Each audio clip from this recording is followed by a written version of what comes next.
for me, it's already working. And that's what we want to try and develop across the whole chapter. If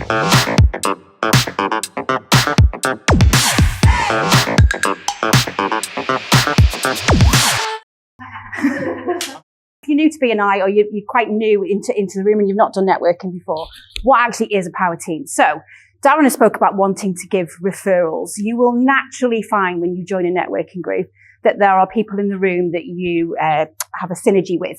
You automatically find it easier to give them referrals. And that might be for me as the accountant. I can naturally give more work to Richard than potentially I could to Dave, sort of thing. So just to give you an update on what we have done, we tried to set up what they call a finance power team last year.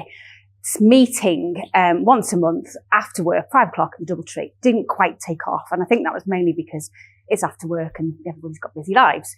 So what we've done this time round is done it a little bit different. So we were now meeting on the last Thursday of every month, which we did last week. And last week was our 3rd meeting. And what we've done is tried to make this as beneficial as we can. There are 6 of us in that group. So there's myself, Paul, Nathan, Colin, Richard and Dania. And we've tried to make this really, really structured. Make it actually worthwhile you coming along and sitting for that extra hour a month.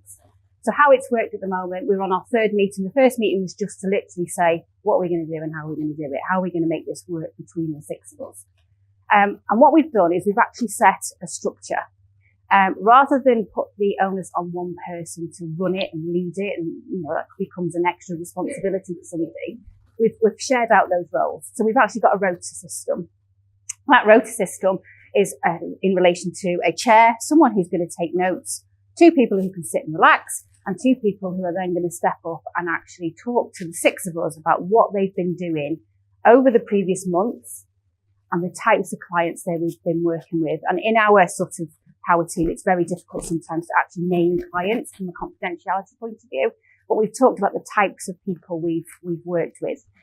2 people do that every month, and that gives you then the scope to ask questions, ask how you can be referred into that particular client.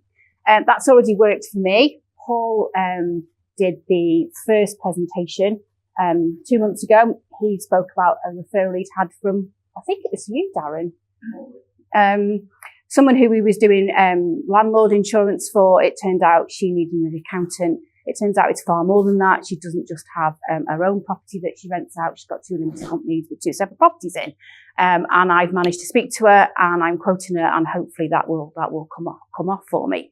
So for me, it's already working. And that's what we want to try and develop across the whole chapter in relation to other different types of groups of people that you can become a little bit more close-knit with and pass work to. Now, I think the trades have tried to do this before. I'm not sure whether you're still doing it. But one of the things I'm going to speak to the leadership team and the committee at the CSM after this meeting is about making an additional one. You don't have to just be in one power team. So yeah, have a think about what team you could be in. And we'll have a chat at some point in the next month or so about getting some more teams up and running. Thank you.